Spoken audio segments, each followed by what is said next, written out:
کپتان حکومت نے سوشل میڈیا پلیٹ فارمز کی آزادی سلب کرنے کی خاطر ڈیجیٹل قوانین میں ترمیم کرنے کے ساتھ ساتھ یوٹیوب، فیس بک، ٹویٹر اور گوگل وغیرہ سے آمدنی حاصل کرنے والے پاکستانیوں کو اب ٹیکس نیٹ میں لانے کا فیصلہ کیا ہے۔ وفاقی کابینہ نے فیڈرل بورڈ آف ریونیو کو اس حوالے سے فوری اقدامات اٹھانے کی ہدایت کر دی ہے۔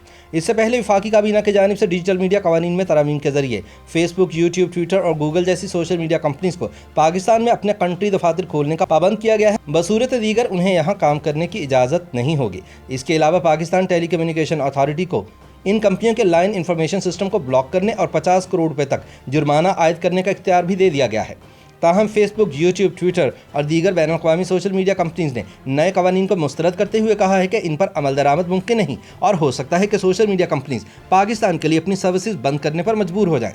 دوسری جانب سوشل میڈیا پلیٹ فارم سے آمدنی کمانے والوں نے حکومت کی جانب سے خود کو ٹیکس نیٹ میں لانے کے فیصلے پر شدید تنقید کرتے ہوئے کہا ہے کہ اب انہیں 2 ممالک میں ٹیکس دینا پڑے گا، کیونکہ غیر ملکی سوشل میڈیا کمپنیز پہلے ہی ان کی آمدنی سے ٹیکس کے علاوہ بھی 50% سے زائد کٹوتی کر لیتی ہیں۔ اردو نیوز کے مطابق FBR کے ترجمان کا کہنا ہے کہ ڈیجیٹل پلیٹ فارمز فیس بک، ٹویٹر، یوٹیوب، گوگل اور دیگر ایسے پلیٹ فارم جو پاکستان میں کام کر رہے ہیں اور انہیں مالی فائدہ حاصل ہو رہا ہے، انہیں ٹیکس نیٹ میں لا کر بہت بڑا ریونیو جمع کیا جا سکتا ہے۔ اس حوالے سے جلد ہی اقدامات شروع کر دیے جائیں گے۔ FBR حکام کے مطابق سوشل میڈیا پلیٹ فارمز کو ٹیکس نیٹ میں لانے کے لیے سب سے بڑی مشکل پاکستان میں ان پلیٹ فارمز کے دفاتر موجود نہ ہونا ہے۔ حکومت نے اس حوالے سے سوشل میڈیا پلیٹ فارمز کو پاکستان میں دفاتر کھولنے کا پابند بھی کیا ہے اور اس حوالے سے پاکستان میں متعلقہ اداروں کو سوشل میڈیا پلیٹ فارمز کو قوانین کی پابندی کرنے کے حوالے سے آگاہ کرنے کی ہدایات کر دی ہیں۔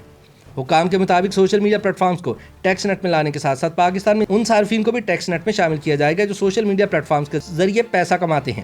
خیال رہے کہ FBR اس سے قبل بھی سوشل میڈیا پلیٹ فارم سے ٹیکس جمع کرنے کے حوالے سے اقدامات اٹھانے کا اعلان کر چکا ہے۔ دوسری جانب FBR نے ٹیکس آرڈیننس کے ذریعے ای کامرس انڈسٹری کو بھی ٹیکس نیٹ میں شامل کرنے کا فیصلہ کیا ہے۔ ٹیکس آرڈیننس کے مطابق آن لائن اشیاء فروخت کرنے والوں کو FBR کے سسٹم سے منسلک کرنے اور ود ہولڈنگ ٹیکس جمع کرنے کا پابند بنایا گیا ہے۔ واضح رہے کہ حال ہی میں وفاقی کابینہ کی جانب سے فائنانس ایکٹ اور انکم ٹیکس آرڈیننس میں منظور کردہ ترامیم کے ذریعے آف شور ڈیجیٹل خدمات پر ٹیکس لاگو کرنے کا فیصلہ کیا گیا ہے۔ حکومت کی جانب سے سوشل میڈیا پلیٹ فارمز کو متعدد بار اپنے دفاتر کھولنے کی درخواست کی گئی ہے، تاہم سوشل میڈیا کے حوالے سے واضح پالیسی نہ ہونے اور سوشل میڈیا رولز کے حوالے سے تحفظات کے باعث کوئی مثبت پیش رفت نہ ہو سکی تھی۔ لیکن اب حکومت نے سختی کے ساتھ پاکستان میں کام کرنے والی غیر ملکی سوشل میڈیا کمپنیوں کو ہدایت کی ہے کہ وہ 6 مہینوں کے اندر یہاں اپنے کنٹری دفاتر کام کریں، بصورت دیگر ان کے لیے یہاں کام کرنا مشکل ہو جائے گا۔